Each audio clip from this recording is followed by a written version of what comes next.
Hello friends, તો સ્વાગત છે તમારું મારા રસોડાની અંદર। તો ગરમી તો પડવાની ચાલુ થઈ ગઈ, તો અમને ખબર જ હશે એટલી સખત ગરમી પડે હમણાં સ્ટાર્ટિંગમાં જ। તો પાપડ ને બધું પણ બધાએ કાતરી અને પાપડ બધું બનાવવાનું ચાલુ કરી દીધું છે। તો આજે આપણે પણ સાબુદાણા અને બટાકાના પાપડ બનાવવાના, જે આપણે વ્રત ઉપવાસમાં ખાઈ શકો અને એમને પણ ખાઈ શકો, બાળકો માટે પણ સારા છે। તો એવા આજે આપણે સાબુદાણા અને બટાકાના પાપડ બનાવવાના છે। તો જો એના માટે મેં આ બટાકાને કાઢી દીધા। મેં 3 મોટી સાઈઝના આવા બટાકા લીધા, નવા બટાકા અને સાબુદાણા ગઈ રાતે પલાળીને મૂકી દીધા હતા। જુઓ, અને સરસ એવા ફૂલી જાય। તો આપણે હવે બનાવવાનું ચાલુ કરીશું। તો આજે નવરાત્રિ આવે એટલે આપણે સાબુદાણા અને બટાકાના પાપડ બનાવવાના છે। આખા વર્ષ સુધી બનાવીને સ્ટોર પણ કરી શકાય એવા સાબુદાણા અને બટાકાના પાપડ બનાવવાના છે આપણે આજે। તો બનાવવાના, વણવાના, તળવાના અને શેકવાના એન્ડ સુધી આપણે બધી જ વિડીયો હું તમને બતાવીશ। તો તમે વિડીયોમાં એન્ડ સુધી બન્યા રહેજો, બિલકુલ સ્કીપ કર્યા વગર એન્ડ સુધી વિડીયોને જોજો, અને વિડીયો ગમે તો લાઈક કરજો અને ચેનલને સબસ્ક્રાઈબ કરજો। તો ચાલો બનાવવાનું શરૂ। તો ગાઈસ, પાપડ બનાવવા માટે આપણે મોટા તપેલા 4-5 લોટા જેટલું પાણી લઈ લીધું છે। હું પહેલાં આપણે પાણી ઉકળવા મેળ દેવાનું, પાણી ઉકળવા મૂકી આપણે બીજી તૈયારી કરી દેવાની। પાણી ઉકળવા મૂકી દેવાનું, ઢોકી દઈએ એટલે જલ્દી સારી રીતે ઉકળી જાય। બસ પાણી ઉકળે ને એટલી વારમાં બટાકા ફોલી દઈએ। નવા બટાકા લઈશું, હાલની સિઝનમાં નવા બટાકા મળી રહે તો લેવાના, મોટા કાતરી માટે જ।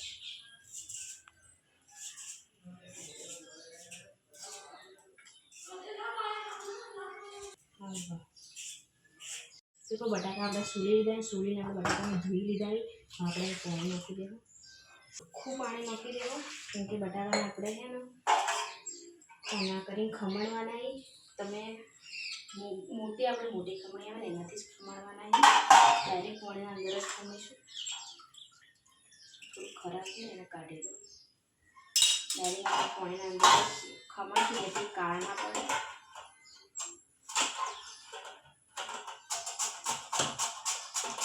જેટલી મોટી ખમણી છે ને એટલું સારું થાય, મોટી ખમણીમાં ખમણવાનું। તમારા અમારા વિડીયો રેગ્યુલર નહોતા મળતા, પણ હવેથી અમે રેગ્યુલર વિડીયો બનાવીશું, કેમ કે શ્રેયાંશનું ઓપરેશન બધું સક્સેસફુલી પતી ગયું છે। શ્રેયાંશનું ઓપરેશન પણ થઈ ગયું અને બધું કામ પતી ગયું, એટલે હવે આટલા ટાઈમ બધું બરાબર વિડીયો નહોતા આવતા, પણ હવે અમારા વિડીયો રેગ્યુલર આવશે। તો ચેનલને સબસ્ક્રાઈબ કરી દેજો નવા વિડીયો જોવા માટે।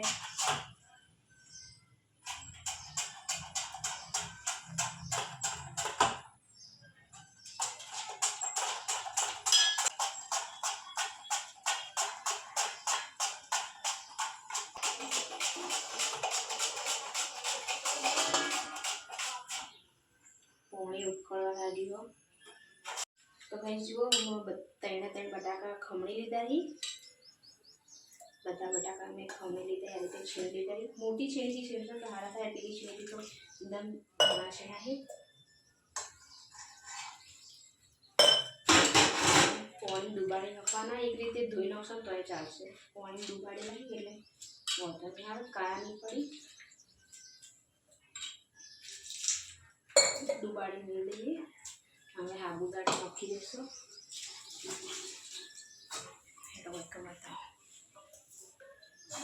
પાણી ગરમ થઈ ગયું, પાણી થઈ જુએ, બધી વસ્તુ નાખી દેવાના અંદર। ચાલો રાખજો,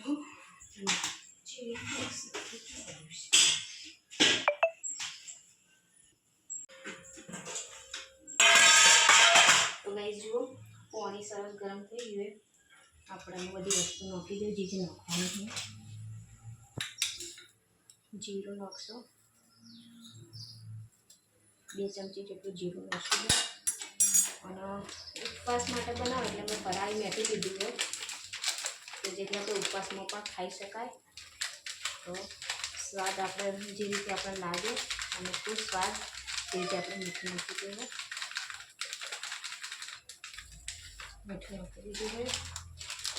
ચીલી ફ્લેક્સ લીધા, ચીલી ફ્લેક્સ નાખી દેવાના, મરચું એ નાખીએ પણ ચીલી ફ્લેક્સ નાખો।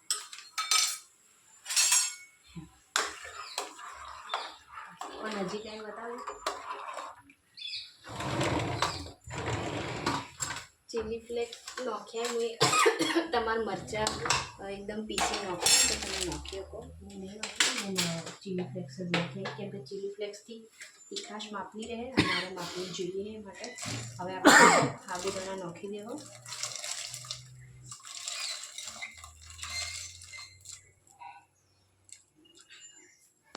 સાબુદાણા મેં નાખી દીધા.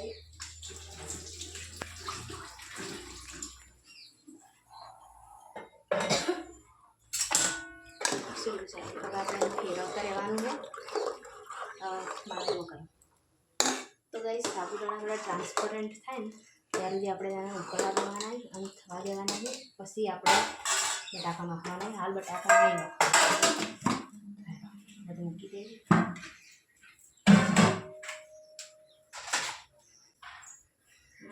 વચ્ચે વચ્ચે આપણે હે ને હલાવતા રહો.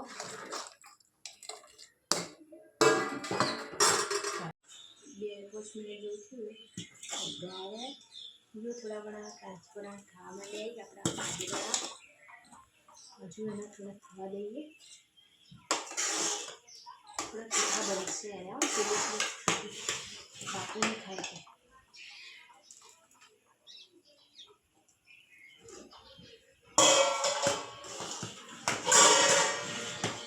થોડા ઘણા ટ્રાન્સપરન્ટ થઈ આપણે સાબુદાણા ટ્રાન્સપરન્ટ થઈ ગઈ એટલે આપણે બટાકા છીનેલા બટાકા થઈ એના અંદર નાખી દીધું. પાણી બધું નેતારી નાખવાનું એટલે જોડે જોડે બટાકા આપણે થોડા 80% જેટલા ચડી જાય. સાહેબે શું દીધું? નહીં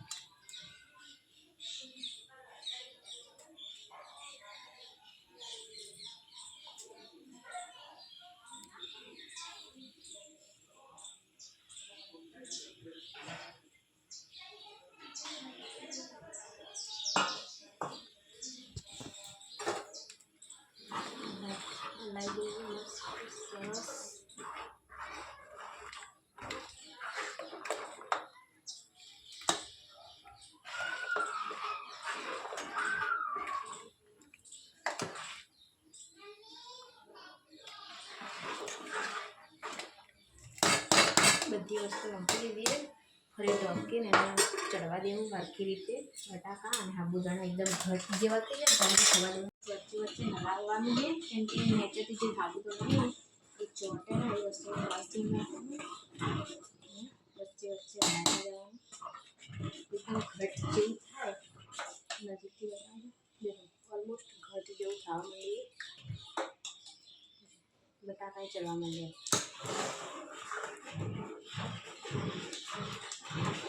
થોડું ખાવા દેવું છે.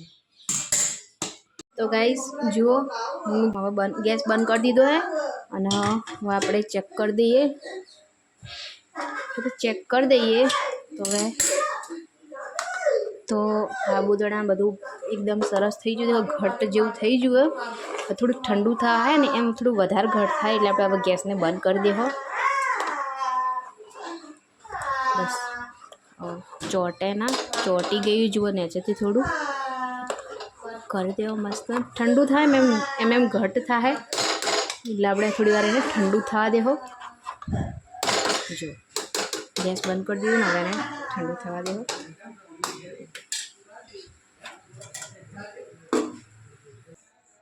તો ગાઈસ જુઓ સાબુદાણાનું બનાવ્યું હતું પાપડ માટે એ ઠંડુ થઈ ગયું. જુઓ એકદમ બરોબર. હવે આપણે એને તડકા મૂકવી દેવો.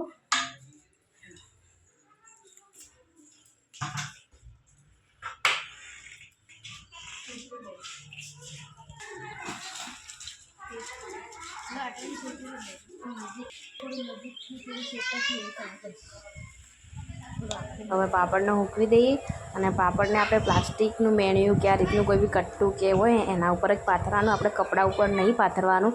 જો તમે કપડા ઉપર પાથરશો ને તો કપડું ચોંટી જાય. તો આપણે પ્લાસ્ટિકના ઉપર જ પાથરવાનું હોય.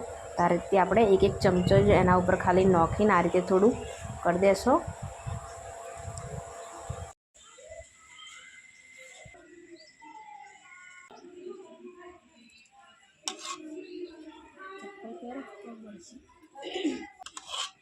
બસ હવે ના રાખો. તો ગાઈઝ આપણે હવે બધા પાપડ હોય હૂકવી દીધા. તમે જુઓ 2 કટ્ટા ઉપર આપણે હૂકવી દીધા. આપણે એને હુકાવા દેવા મૂકી દીધા. હવે હુકા છે ને એટલે આપણે તળી જો કે કેવા બનાવીએ. દેખો ગાઈઝ બપોર સુધી આપણા પાપડ આટલા હુકોણા આવી. હજુ એકદમ હુકોણા નહીં, એકદમ હુકાશે ને એટલે એકદમ થોડા ઓછા થઈ જશે અને વળી પણ જાહે. તો જુઓ આ રીતના થઈ ગયા સુધીમાં. હજુ આપણે તેને એક દિવસ બે બપોર હુકાવા દેવા પડશે. તારી જઈને આપણા પાપડ તૈયાર થાય.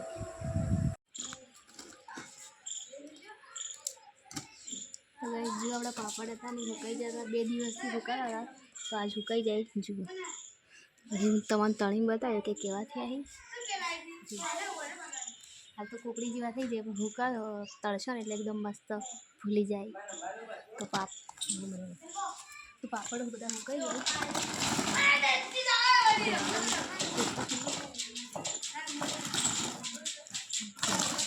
કેટલા બધા હતા ને જેટલા થઈ ગયા. બસ કોઈ અમારે લો.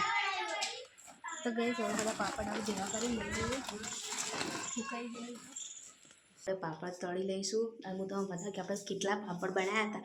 એક ખાટલો ભરીને પાપડ બનાવ્યા હતા, એમાંથી એક જ થાળી ભરીને હાલ ફૂંકાઈ ગયા એટલે એક થાળી ભર્યા જેટલા થયા. તો આપણે પાપડ તળી દઈએ. તેલ ગરમ કરવા મૂકી દીધું. પાપડ તળી લઈએ. દેખો હાલ આટલો નાનો હે, હજુ આ તળાશે ને એટલે એકદમ ફૂલી જાય. ખાવું દાણ તેલ ગરમ નહીં થયું.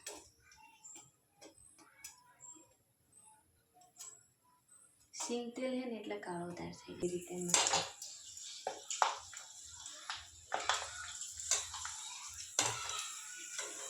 પહેલો પાપડે ને એટલે થોડી વતળાય, બીજો મસ્ત ચાલે.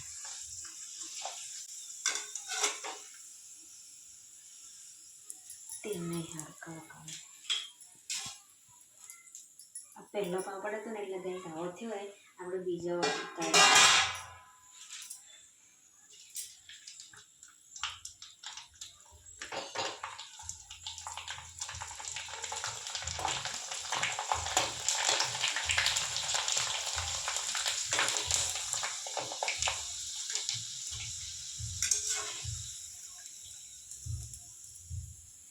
તો જો મસ્ત પાપડ શેકાઈ જો તળાઈ ગયા.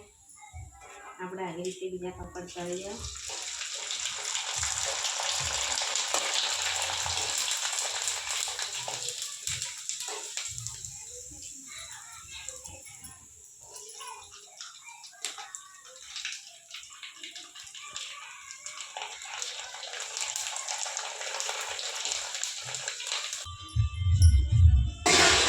હવે જો અડધી થાળીમાં તો અડધી થાળી કરી તો આટલા બધા થઈ ગયા. અને ત્યાં મસ્ત ફૂલે છે. આ બધા ખોલી દે. હવે ચાલુ થયું.